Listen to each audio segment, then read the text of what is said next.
Assalamualaikum warahmatullahi wabarakatuh.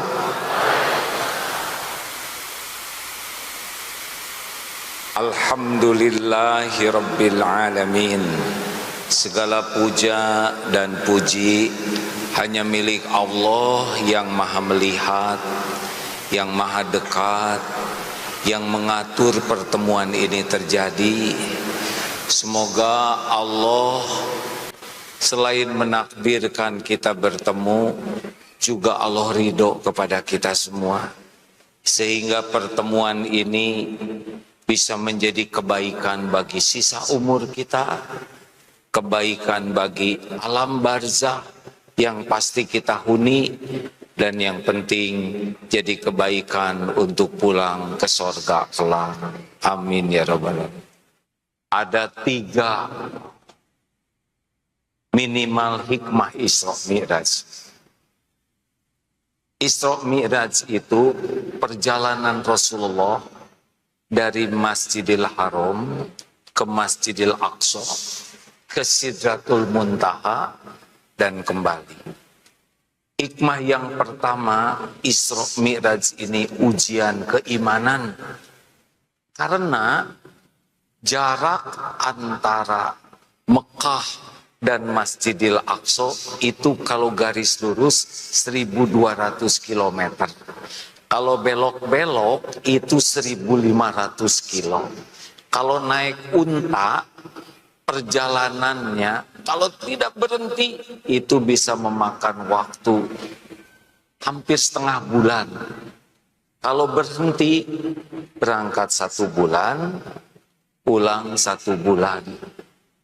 Sehingga ketika diumumkan sudah Isra Mi'raj, orang-orang itu diuji imannya. Ini suara saya masih jelas?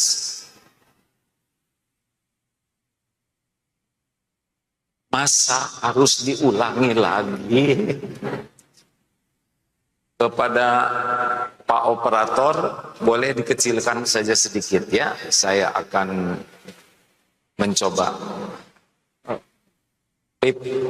Ke Pak Operatornya kecilkan sedikit ya. Reverbnya dikurangi, maaf ya sesama tukang sound system Pak ya. Efeknya dikurangi supaya saya bisa naik. Bagaimana sekarang?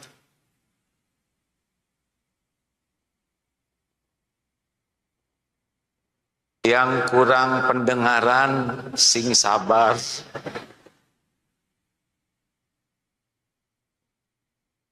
Jadi, jelas?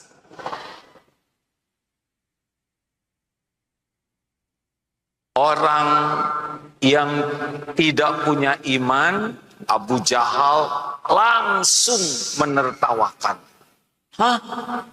Dari Mekah ke Masjidil Aqsa? Dusta, orang gila, pembohong, begitulah reaksinya. Kalau orang beriman seperti Abu Bakar As-Siddiq, percaya, hakul yakin, ini pasti benar. Walaupun secara akal tidak mungkin semalam pulang pergi. Tapi karena Allah yang memerintahkan, Rasul yang bicara, percaya sepenuhnya. Maka disebut syidik, asyidik. Bagi umat Islam yang waktu itu kurang kuat imannya, ada yang murtad. Gak mungkin lah, masa semalam 2.500 kilo, 3.000 kilo, gak mungkin. Nah, Bapak Ibu, bahagia itu sebetulnya bukan masalah harta, gelar, pangkat, jabatan, bukan. Bahagia itu adalah tergantung iman dan amal soleh. Ulangi. Berarti kedengaran. Jadi kalau orang kurang bahagia artinya apa? Yang jelas kurang iman dan kurang amal. Apakah kalau banyak uang pasti bahagia? Belum tentu, karena belum nyoba ya. Apakah punya jabatan tinggi pasti bahagia? Belum tentu. Apakah banyak followers pasti bahagia? Apakah awet muda pasti bahagia? Justru, apakah punya gelar panjang pasti bahagia? Dunia bukan sumber kebahagiaan. Harta, gelar, pangkat, jabatan, kedudukan, popularitas, pujian, semua hanya ujian. Hanya yang bahagia yang lulus ujian. Makanya hidup ini bisa menikmati bukan karena dunia, tapi karena dua, iman dan amal soleh. Makin kuat iman, makin enteng hidup ini. Makin kuat iman, makin nikmat apapun yang terjadi. Dipuji, dicaci, diangkat, diturunkan, sehat, sakit, dihormati, difitnah, sama semuanya hanya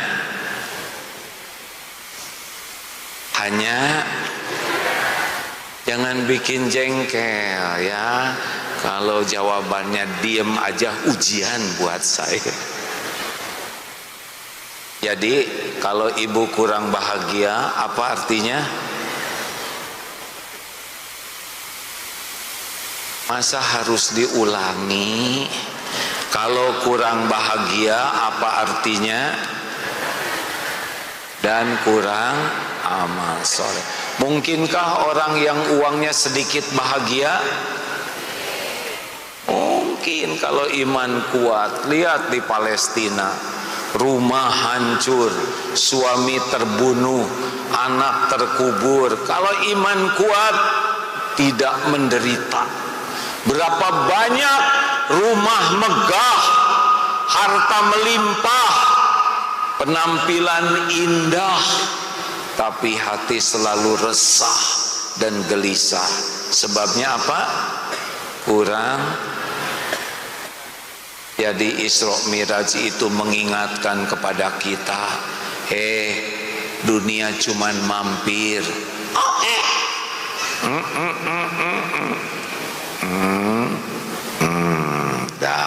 Udahan Pak Wali, Pak Nurdin, saya bulan Januari ini genap 63 tahun. Jadi udah pas nih. Rasulullah 63 tahun, Abu Bakar As-Siddiq 63, Umar bin Khattab 63, Agim. Jadi harus siap-siap. Kalau lebih dari 63 ya bonus. Tapi rasanya makin sekarang asa makin bahagia. Kenapa? Karena yang dipikirnya cuma tinggal bagaimana iman meningkat, bagaimana kesibukan jadi amal soleh. Ternyata itu yang bikin tenang tuh. Jelas? 3 ciri orang kurang iman. 1, GTA, galau tiada akhir. Bacem, banyak cemas. Jadi orang kurang iman nggak enak. Kalau ingat nanti, ingat besok, ingat dunia yang akan datang, cemas. Kalau orang kuat iman, apa yang mau dicemasin? Ada Allah yang maha tahu apapun yang terbaik bagi kita. Ada Allah yang maha baik, penguasa semua kejadian. Kul la yusibana illa ma kataballahu lana huwa maulana wa 'alallahi falyatawakkalul mu'minun. At-Taubah ayat 51. Katakan, katakan, sekali-kali tidak akan menimpa kepada kami kecuali apa yang sudah ditetapkan Allah untuk kami. Tenang, besok belum tentu hidup, nggak usah stres ya. Apa yang kita cemaskan belum tentu terjadi. Jangan takut menghadapi besok lusa. Takut aja kita jadi orang yang disebelin Allah, sudah cukup. Siap ini? Yang mau pensiun nggak usah takut. Pensiunan belum, masa stresnya udah duluan. Siapa tahu besok meninggal, ya kan? Bu, ibu, gimana ya kalau suami saya meninggal? Dikubur. Terus saya gimana? Jadi janda. Nasib saya bagaimana? Allah yang menjamin. Ada yang suaminya sudah meninggal, saya nggak ada maksud ya, cuma nanya aja. Ada? Sudah berapa tahun? 12 tahun. Ibu masih hidup? Masih makan? Masih ada rezeki? Berarti bukan suami yang menjamin ibu. Makanya Bu, nggak usah terlalu cinta sama suami. Mau ngapain? Salah satu yang membuat ibu tidak bahagia adalah terlalu berharap dari suami. Suami ibu ini ya, model-model ini, diam. Ini model-model yang tidak bisa diharapkan. Boro-boro membahagiakan istri, membahagiakan diri sendiri aja susah. Ngaku lelaki, ngaku benar. Allah. Bu, ibu mau bahagia, nggak usah berharap dari suami, jangan takut ke suami, jangan terlalu cinta ke suami, tapi ke Allah. Siapa yang menciptakan ibu, yang menghidupkan ibu, yang ngasih rezeki, yang ngasih pahala, yang mengampuni, yang punya sorga, semuanya Allah. Mana suami? Suami ladang amal. Kebaikan suami, ibu bersyukur, ibu bahagia. Kekurangan suami, ibu sabar dan membantu memperbaiki, ibu bahagia. Jelas? Pulang dari sini, kurangi berharap dari suami, hanya berharap dari Allah, itu orang beriman. Sekarang ini nih, lelaki ini terlalu berharap ke sini, yang ini nih terlalu takut sama yang itu. Saya dengar ceramah saya tentang singa, bro, ketawanya beda ya. Ini boleh dibesarkan volume yang depan ya, monitor. Gini nih, bapak-bapak pejabat, kalau manusia menikah, orang datang, salaman, doain, ngasih kado. Tapi kalau singa menikah, singa, binatang lain tidak boleh datang. Tiba-tiba singa mau nikah, kucing datang. Singa marah.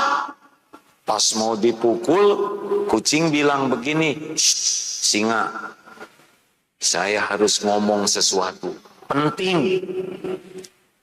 Akhirnya apa? Kucing berbisik ke singa. Tiba-tiba singa pucat. Apa kata kucing? Singa, jangan sombong ya. Saya ini, kata kucing, dulunya singa, tapi udah nikah jadi kucing. Nah, kedengaran ya? Kedengaran enggak? Coba mengeong. Banyak yang ke kantor gagah pulang mengeong. Ngerti enggak ini teh? Ini susah nih saya berguraunya. Sound sistemnya bergema. Udahlah terserah mau ngerti mau enggak ya enggak. Yang penting iman itu cirinya berharapnya hanya ke Allah, takutnya juga ke Allah, dan tidak pernah memenuhi hati dengan cinta kepada dunia, kepada makhluk, kecuali cintanya kepada Allah. Makin kuat iman, makin bagus amal, makin bahagia. Kurang iman, kurang amal, tidak akan pernah bahagia. Tidak ada bahagia dalam dosa. Apa? Tidak ada bahagia dalam maksiat. Bahagia hanya ada dalam amal soleh. Mana yang bahagia? Jadi pemarah atau bisa menahan amarah? Jawab. Benar. Mana yang bahagia? Jadi pendendam atau jadi pemaaf? Amal soleh. Mana yang bikin bahagia? Orang yang senang bersedekah, orang yang pelit. Makanya kalau ingin hidup bahagia, fokus dua.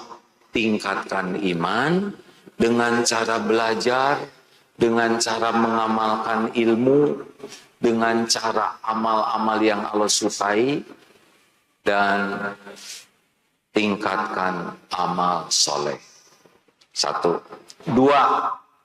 Apa hikmah kedua Isra Mi'raj? As-sabrun jamilun.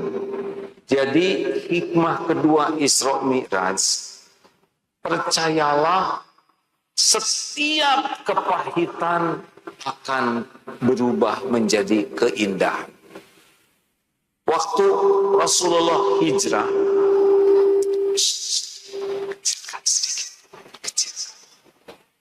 waktu Rasulullah hijrah disebut Amul Huzni, pun penuh kesedihan karena Siti Khadijah wafat. Sedih, wajar sedih itu ya. Yang tidak boleh itu tidak ridho kepada takdir. Yang kedua, Abu Thalib, paman beliau wafat. Padahal Abu Thalib lah yang menjaga syariatnya, membela. Dan yang ketiga, beliau ke Taif, diusir, dilempari batu. Beliau sedih karena mengajak orang kepada kebaikan, tapi hasilnya malah dimusuhi. Dan Allah menghiburnya. Apa artinya? Percayalah ya, hujan pasti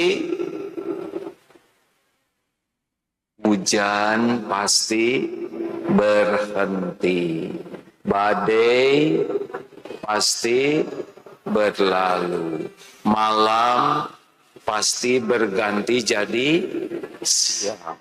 Ciri dekatnya siang, pekatnya malam. Oleh karena itu, Bu, Pak, sing sabar ngadepin hidup ini.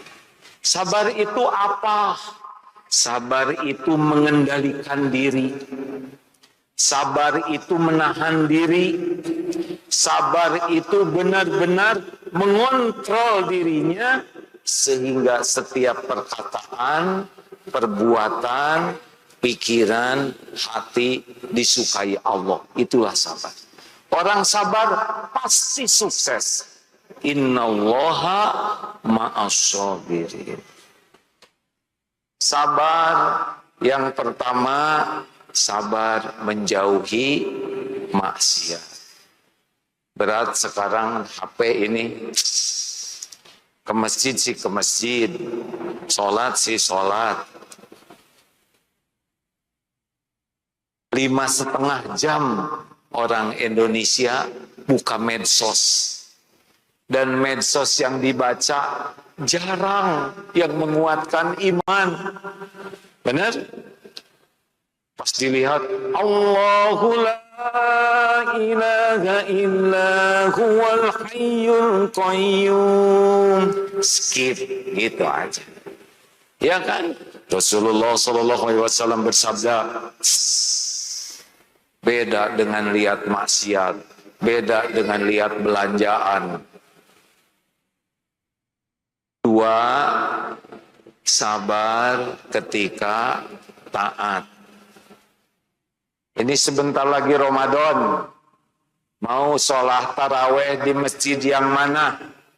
Yang bacaannya pendek, tapi indah, atau yang bacaannya panjang? Jawab. Jujur, yang asli dulu, jangan langsung soleh.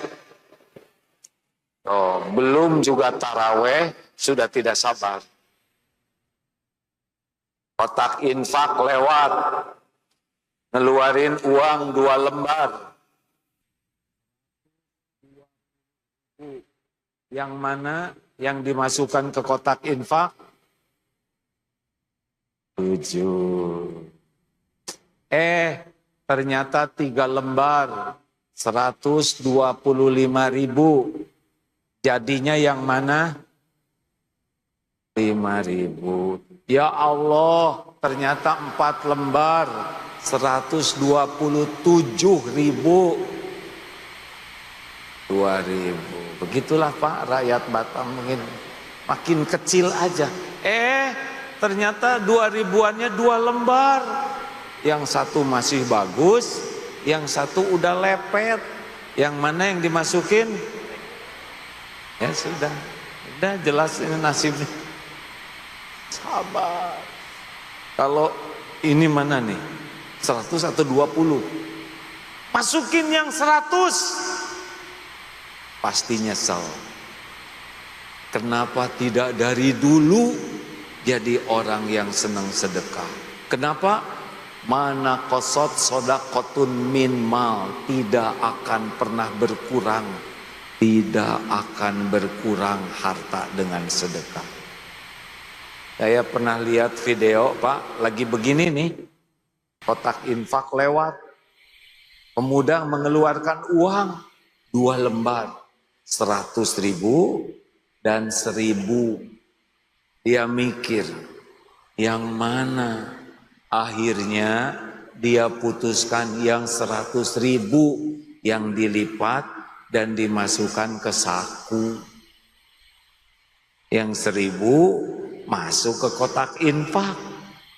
Baru juga masuk, ada yang nepuk dari belakang, kakek. Pas dilihat, kakek itu ngasih uang 100.000. Hebat si kakek, nggak kelihatan kaya, nggak kelihatan keren, sedekahnya 100.000. Nyindir nih dimasukkanlah ke dalam kotak infak. Baru juga masuk, si kakek nepuk lagi. Apa kek? Itu jatuh dari saku kan gitu. Yang senyum berarti ngerti. Ngerti enggak? Kalau Allah mau ngambil harta kita, kalau Allah mau mengambil harta kita, sekejap harta itu bisa hilang. Sing sabar dalam beramal. Sabar yang ketiga, sabar dalam menghadapi musibah. Pasti ada musibah? Pasti ada musibah? Pasti. Tapi musibah lebih kecil dibanding nikmat yang ada. Mau sabar menghadapi musibah, mau tidak? Nih, hilang dompet, sabar atau syukur? Hilang dompet, sabar atau syukur? Ya sabar, ya syukur. Untuk yang hilang, sabar. Yang tidak hilang, cukup. Banyak mana yang hilang dan yang tidak hilang? Alhamdulillah, yang hilang dompetnya aja, nggak dengan celananya. Sakit gigi, alhamdulillah, yang sakit cuma satu, nggak semuanya. Hidung, mata, kepala, pundak, lutut, kaki sehat, alhamdulillah. Suami ngorok, sabar atau syukur? Alhamdulillah, suami saya ngorok, berarti saya punya suami, gitu. Tapi ngorok berarti masih hidup. Jelas enggak ini tadi? Orang bisa sabar kalau dia bisa syukur. Orang lebih mudah sabar kalau dia bisa syukur. Dihina, sabar atau syukur? Om udah pernah dipuji rame-rame, udah gitu pakai om lagi, udah gitu dicaci maki rame-rame, tahu kan? Yang nyacinya juga hadir sekarang. Gimana caranya supaya enggak sakit hati dihina orang? Penghinaan orang kepada kita itu tidak ada apa-apanya dibanding kehinaan kita yang sesungguhnya. Betul? Saya sudah dengar orang-orang yang menghina waktu itu, tidak ada apa-apanya dibanding dengan kehinaan yang Allah tahu, tapi Allah tutupi, orang lain tidak tahu. Makanya kalau ada orang yang menghina, syukur. Kita dibukanya cuma dikit, betul? Syukur Allah memberi kesempatan kita tobat. Nah, lahirnya dari sabar. Dan sabar yang keempat, nah ini nih. Sabar terhadap perkataan orang lain yang menyakitkan. Al-Furqan ayat 63. Wa idza khotobahumul jahiluna qalu salam.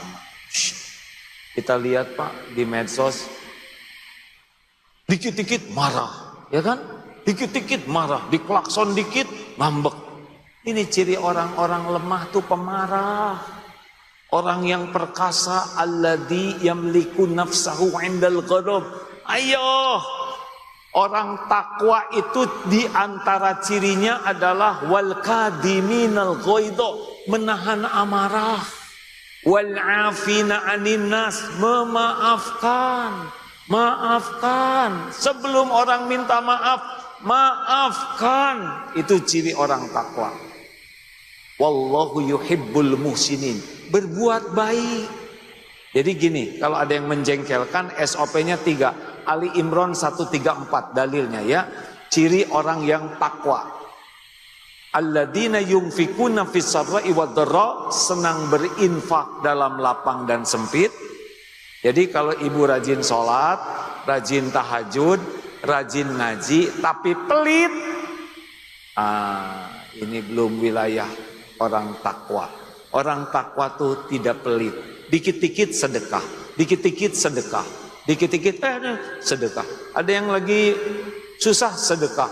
Kita dapat berita gembira, sedekah. Aduh, saya sakit perut, sedekah. Itu ciri orang takwa tuh, dikit-dikit sedekah, dikit-dikit sedekah. Dan yang kedua, wal kadiminal ghaidha, menahan amarah. Pemarah tuh tidak keren. Lihat di media ya.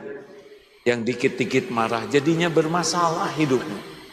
Ada yang di pom bensin, ya kan Pak, yang viral-viral itu, pom bensin gak boleh beli, dia ngeluarin pistol, padahal ternyata pistolnya tuh korek api, jadi ditangkap. Bu, ibu, jangan mudah tersinggung ya. Pak, Bapak, sing sabar. Istri saya banyak omong, daripada nggak ngomong nggak apa.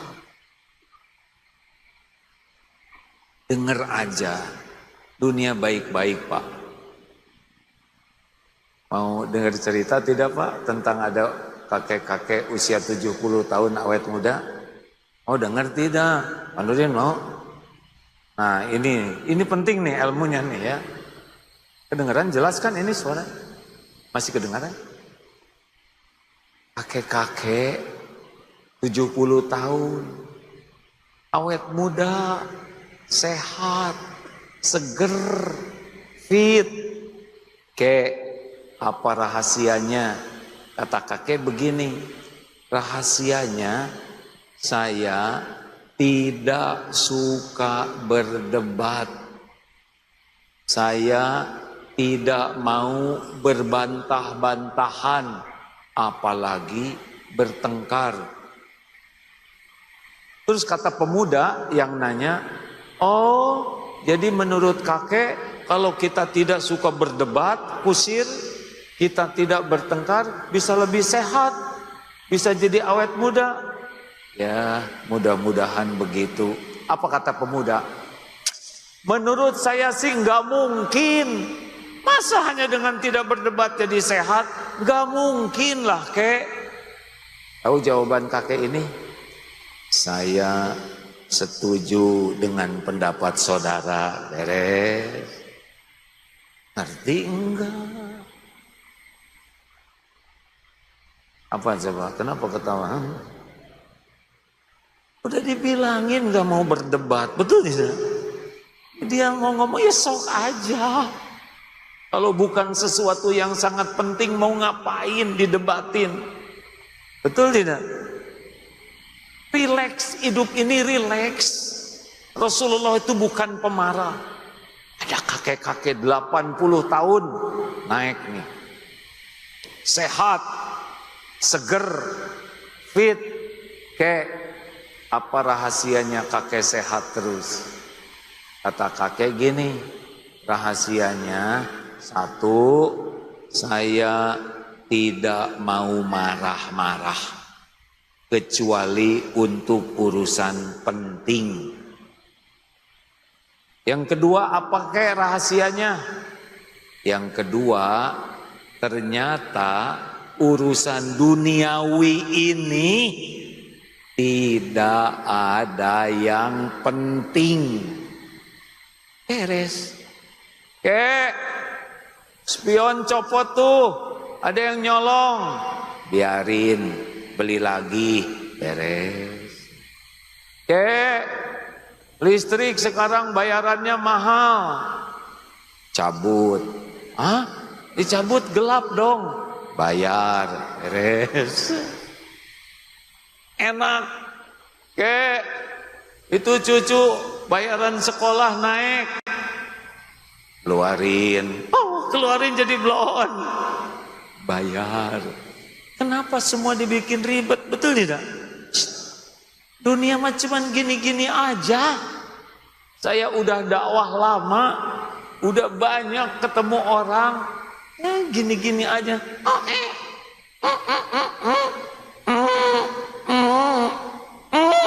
Nah selesai. Nanti ini lagi, makanya relax aja lah. Relax Pak, gak relax juga tetap hidup harus dijalanin. Kalau nasi jadi bubur, gak usah marah-marah. Tinggal cari cakwe, ayam, kacang polong, kerupuk, kecap, seledri, bawang goreng, jadi bubur ayam. Jelas tidak ini? Misal lagi duduk begini, ada yang buang angin, tut, ya sudah. Nggak usah disikut. Ibu, jangan kentut. Bagaimana jangan? Udah. Kalau jangan itu sebelumnya. Ya tapi bau. Berarti udah kesedot, ya kan? Mau diapain? Gak bisa dipulangin.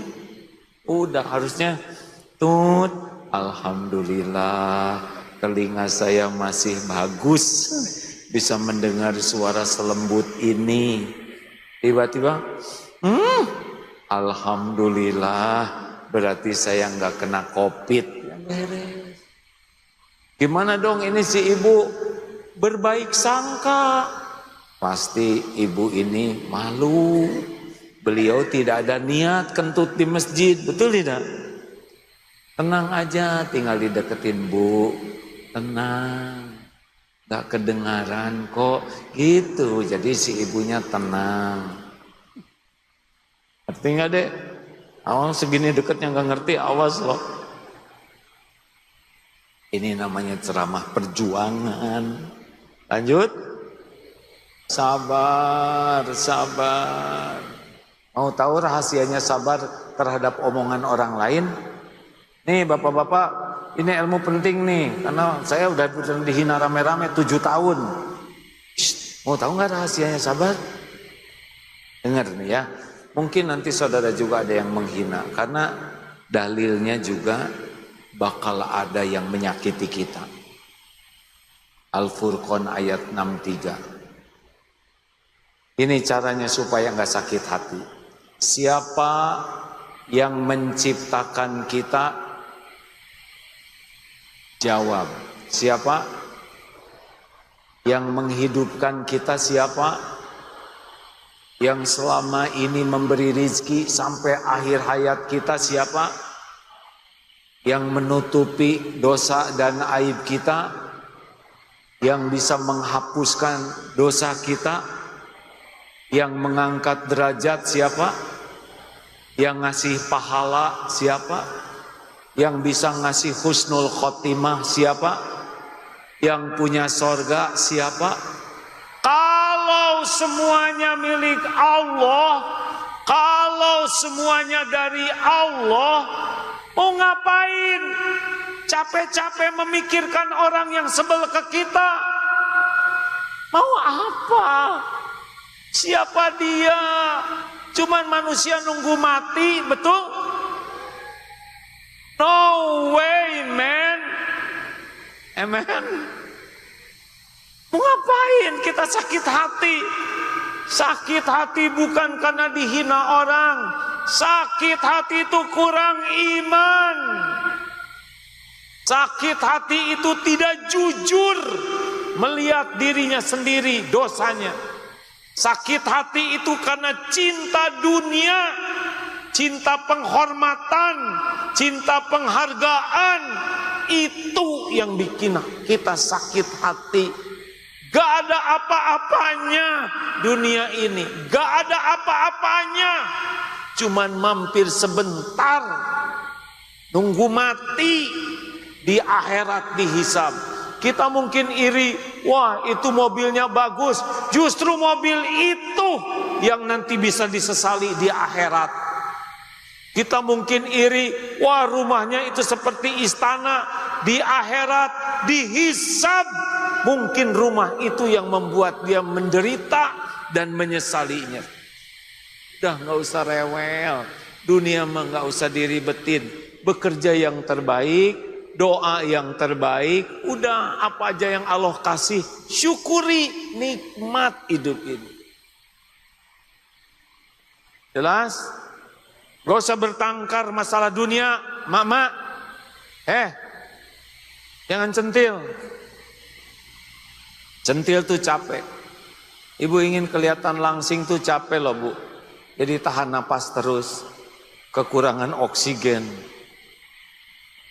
Lelaki, just the way you are. Apa artinya? Gak usah macam-macam. Syukurin yang ada, ya. Jangan ribet-ribet amat. Kita kerja yang terbaik dengan niat yang terbaik. Terserah Allah ditakdirkan apapun yang penting terbaik menurut Allah. Dunia ini bakal ditinggalkan oleh kita, gak dibawa. Setuju?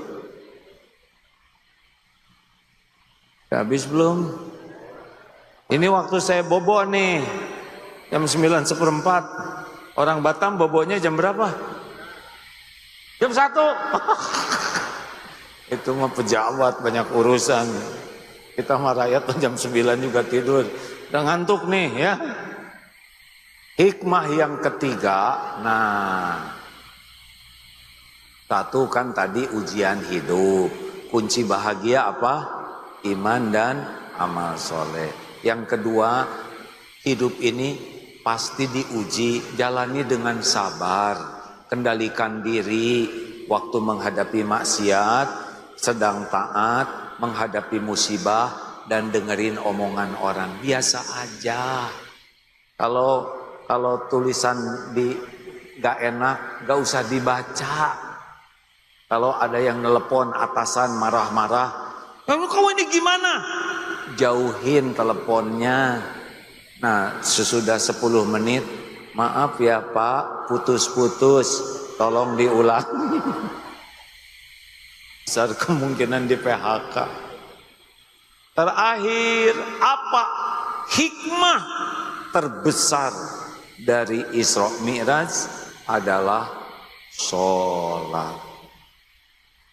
Perintah saum, perintah zakat, haji itu tidak langsung, tapi perintah sholat itu dari Masjidil Haram, Masjidil Aqsa, Sidratul Muntaha. Khusus saking pentingnya sholat ini. Pokoknya sholatnya bagus, hidupnya diurus oleh Allah. Saking pentingnya sholat, sehingga perintahnya juga tidak lewat malaikat Jibril, langsung Allah. Jadi kalau orang Islam banyak masalah, pasti sholatnya bermasalah. Sudah tahu belum ciri orang yang sholatnya jelek? Kalau tahu, kalau belum jawab hadirin. Jangan menguji keimanan saya. Kata imam, namanya senjata makan tuan, sabar gitu. Puas. Nih, sholat itu kalau bagus, qad aflahal mu'minuna alladzina hum fi sholatihim khosyi'un. Sholat bagus, hati tenang. Sholat bagus, dosa dihapuskan. Sholat bagus, urusan ditolong oleh Allah. Wasta'inu bisabri wassalam. Sholatnya bagus, mustajab doanya. Pokoknya kalau sholatnya terjaga, beda hidup ini. Ada yang ngurus. Ada yang nanya, saya sudah tahajud, saya sholat duha, kenapa doa saya belum diijabah? Pertanyaannya sederhana, sholatnya khusyuk tidak. Nah, ini ciri orang yang sholatnya fawailul lil musallin alladzina hum an sholatihim sahun. Nih ya, satu, ini kalau orang punya ini sholatnya enggak nolong. Satu, berat. Allahu Akbar, Allahu Akbar. Baru juga duhur udah asar lagi. Kayak yang jengkel. Ciri orang yang sholatnya tidak membawa kebaikan adalah beban sholat itu. Tapi ciri orang yang akan ditolong Allah selalu rindu sebentar lagi waktu sholat. Karena kita diciptakan itu untuk sholat. Kita diciptakan itu untuk ibadah. Dan ibadah terpenting kita adalah apa? Sholat. Kalau sholatnya bagus, hidup ini diurus oleh Allah. Kita diciptakan itu untuk ibadah. Sholat tiangnya, sesudah sholat kita ibadah bentuk lain. kerja, nolong orang, belajar, ngurus keluarga. Allahu Akbar, Allahu Akbar. Asar, sholat lagi. Memang begitu kerjaan kita di dunia ini. Bukan ribet dengan uang dan sebagainya. Nanti ketemu kok dengan takdir kita tuh ketemu. Tidak akan tertukar. Apa yang untuk saya tidak akan ke bapak, apa yang untuk adek tidak akan ke saya. Nggak ada yang ketukar. Tenang saja. Nanti kalau sholat baik, takdir kita tuh yang terbaik menurut Allah. Jelas? Makanya seneng sholat itu. Ya, 2, ciri orang yang sholatnya jelek adalah riya. Jadi kalau ada orang, dia mau sholat karena ingin dianggap soleh. Kalau tidak ada orang, bisa enggak sholat dia. Pernah ada atasannya ya, dari Jakarta datang ke Bandung, mau ke kantor dia. Nah ini, pimpinan yang di Bandung ini, saking inginnya sholat dekat dengan bos yang dari Jakarta, dia sholat tapi enggak wudhu dulu. Saking riaknya. Bu, Pak, ada orang, enggak ada orang, enggak ada masalah. Allah ada, betul? 3, ciri orang yang sholatnya jelek adalah suka menunda. Tuh, bentar lagi lah, ini cucian belum kering. Ini nasi goreng belum matang. Ada ini grup WA belum dibalesin nih. Kasihan teman-teman lagi pada nunggu. Ada aja alasan. Sinetron lagi rame. Ini lagi nunggu paket nih. Jangan-jangan nanti tukang paket datang, saya lagi sholat. Ada aja yang membuat dia menunda sholat. Ini ciri orang yang sholatnya jelek. Yang sholatnya bagus bagaimana? As-sholatu ala waqtiha. Amalan yang paling dicintai Allah adalah sholat tepat pada waktu. Saya percaya di Batam ini para pejabat semuanya kalau azan berhenti mending sholat. Siapa yang bisa ngasih ide selain Allah? Benar? Pak, beresnya urusan bukan karena pintar, tapi karena ditolong oleh Allah. Sholat tepat waktu berjamaah di masjid top. Nomor berapa? Yang keempat, ciri orang yang sholatnya jelek adalah cepat, gesit. Allah udah belum Fatihahnya? Kayaknya udah deh. Dia juga udah ruku, berarti udah kan? Allah. Begitu. Allah. Kayaknya enggak enjoy. Cepat sekali sholatnya tuh. Sujudnya juga kayak ayam matuk makanannya.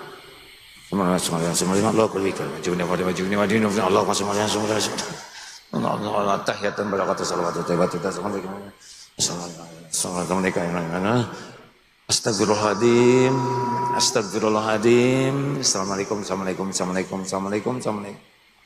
Saking ngaconya sampai ketukar-tukar.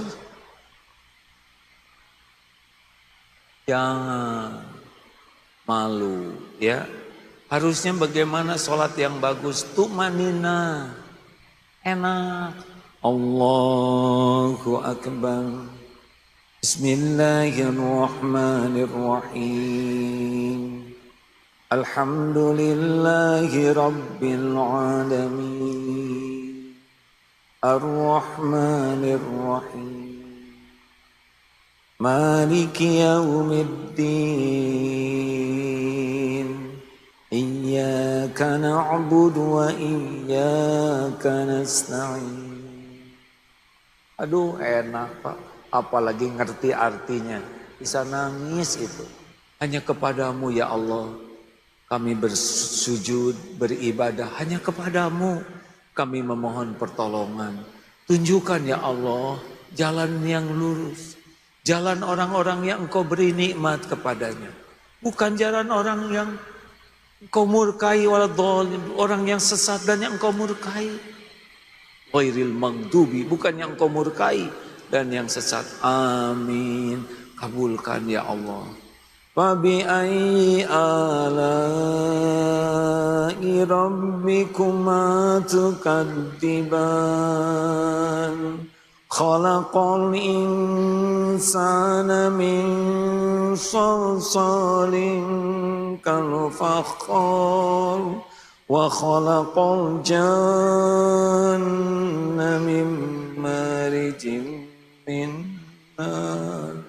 Tenang, Allahu Akbar. Subhana rabbiyal azim. Maha suci Engkau wahai Tuhanku yang maha agung. Allah sami Allahu liman hamidah. Rabbana, wahai Tuhan kami, walakal hamd, bagimu segala puji. Allahu Akbar. Enak. Dan sujud itu adalah saat paling dekat kita dengan Allah. Enggak ada lagi saat terdekat. Makanya nikmati sujud itu. Nikmati. Coba sujud yang enak. Enak. Tenang. Ya Allah. Subhana rabbiyal a'la. Salah satu di antaranya doanya. Maha suci Engkau Tuhanku yang maha tinggi. Dan segala puji bagimu. Rasakan tubuh ini ya Allah. Saya ini hamba-Mu yang tiada ada apa-apanya. Bersujud kepadamu wahai penguasa langit dan bumi. Penentu segala-galanya. Apapun yang Engkau takdirkan akan terjadi. Allahu Akbar. Rabbighfirli. Ampuni saya ya Allah. Warhamni. Sayangi saya ya Allah. Wajburni. Cukupi ya Allah saya. Warfa'ni. Ya Allah angkat derajat saya. Warzuqni.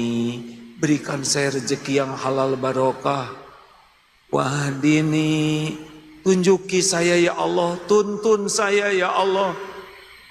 Wa'afini. Berikan saya keselamatan. Wa'fu anni. Maafkan saya. Hapuskan semua jejak aib dan dosa saya. Allahu Akbar. Nikmat. 2 rakaat.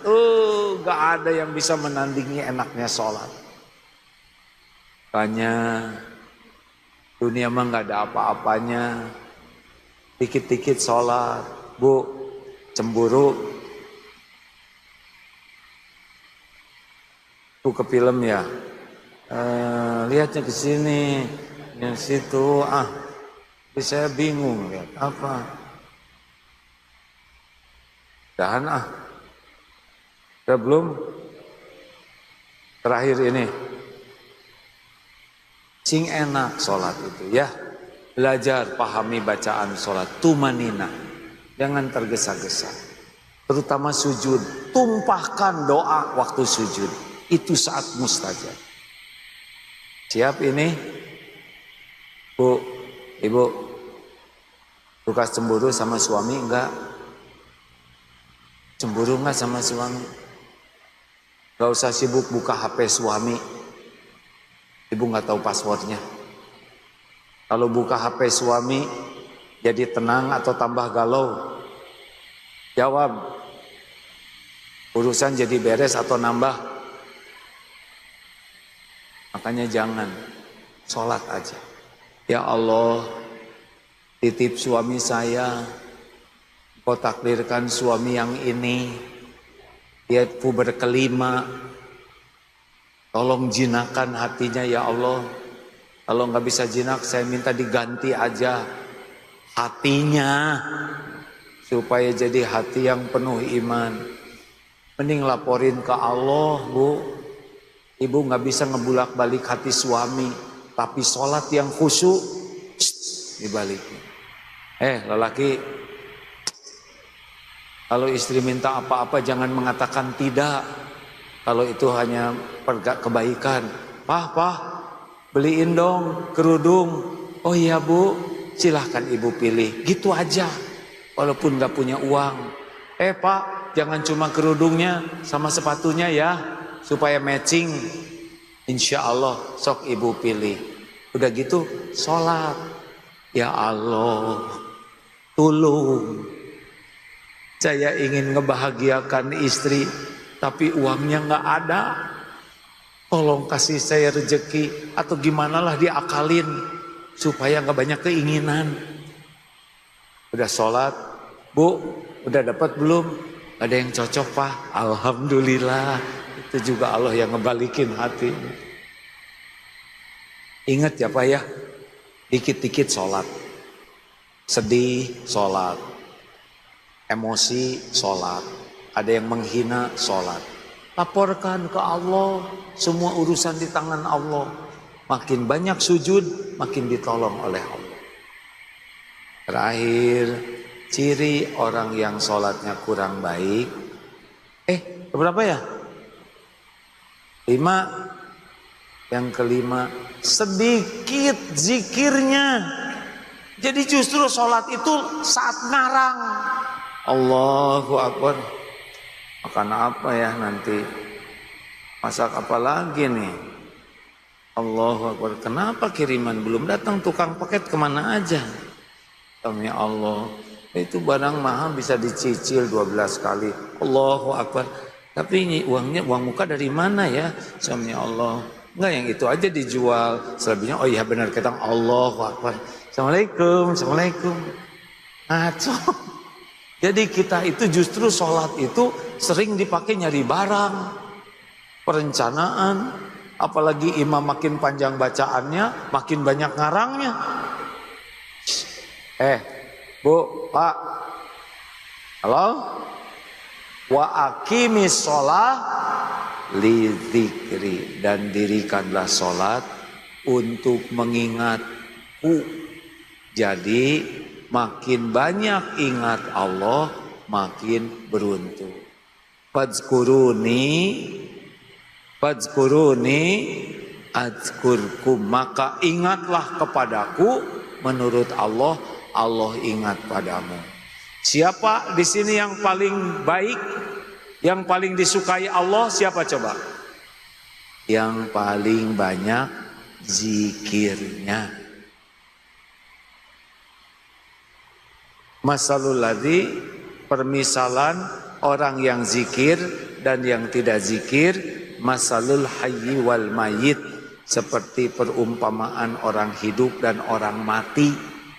Jadi kalau ibu dengan bapak di kamar ngobrol, suka diceritain dan enggak nyebut Allah, maka kamar ibu namanya kamar mayit.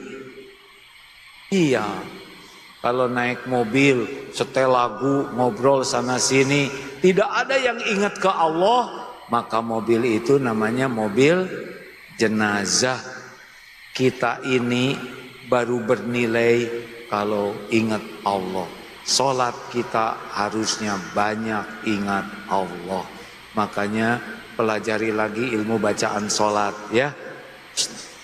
Karena banyak di antara kita sholat tapi nggak ngerti. Lakukan dengan tumanina. Tenanglah, persoalan dunia ini nggak ada apa-apanya. Kalau sholat kita bagus, udah utang berapapun mudah dibayar oleh Allah. Anak nggak nurut mudah dibulak-balik oleh Allah. Sholat. Dan sholat itu tidak ada uzurnya untuk meninggalkan sholat. Dan ingat, sholat itu pembeda antara seorang muslim dengan yang tidak Islam. Meninggalkan sholat dengan sengaja dan mengingkari sholat berarti dia keluar dari nilai-nilai keislaman. Mudah-mudahan yang tidak sholat itu hanya karena malas, bukan karena mengingkari. Ya Bu, Ibu, apa?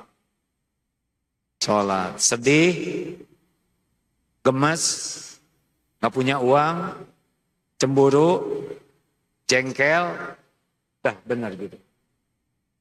Bapak juga gitu, ya Pak ya. Kan ada yang istrinya cemburu, lihat HP, lihat, di sini udah bawa katel, Lihat suaminya sholat terus, jadi selamat katanya. Dia mau ngomong, Pak ini gimana? Allahu Akbar. Ah, ya tamat sholat palsu. Bapak Ibu yang baik, belajar agama, amalkan, kumpul dengan orang baik, jangan sibuk dengan yang melalaikan, iman kuat. Yang kedua, sing sabar ngadepin hidup ini. Ya, jalanin saja. HHN, hadapi, hayati, nikmati. Jangan rewel. Ya, ada waktunya kok. Ada waktunya. Yang ketiga, sholat. Bersegera, tepat waktu, berjamaah, di masjid, tumanina, dan pahami. Insya Allah dunia ini akan baik-baik saja. Allahumma salli ala Sayyidina Muhammad wa ala alihi wa ashabihi ajma'in. Alhamdulillah ya Allah, wahai yang maha menatap, berkahilah pertemuan ini. Ya Allah, Engkau tahu siapa diri kami yang sebenarnya.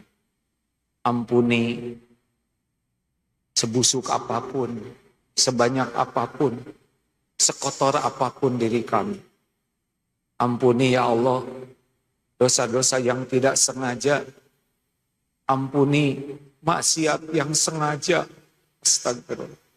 Ampuni dosa yang berulang-ulang.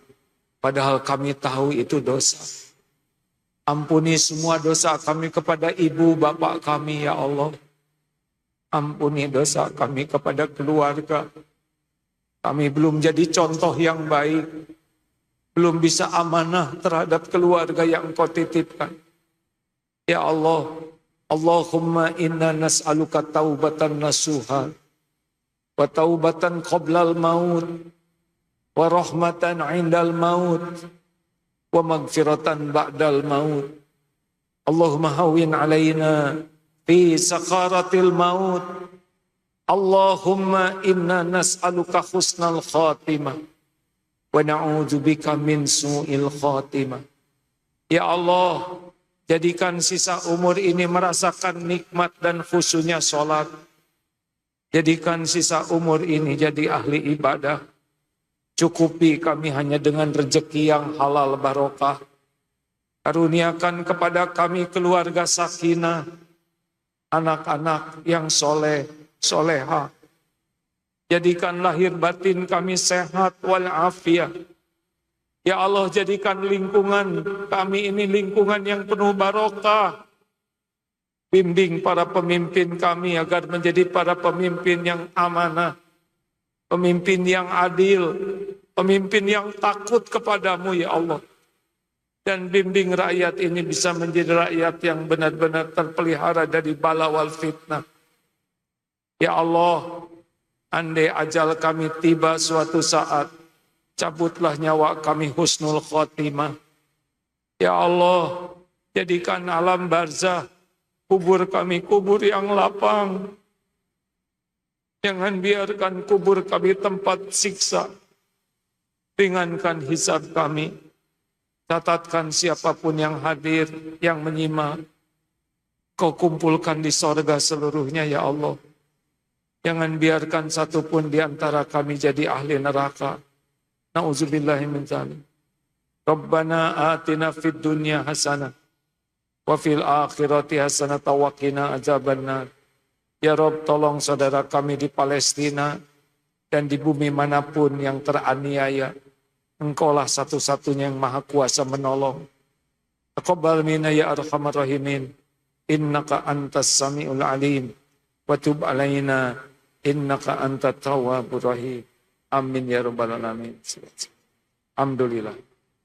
Terima kasih Pak atas semua bantuan Pemda dan Pak BP ya, sehingga pesantren Darut Tauhid sudah semakin banyak bermanfaat mudah-mudahan. Terima kasih, sampai jumpa. Assalamualaikum warahmatullahi wabarakatuh.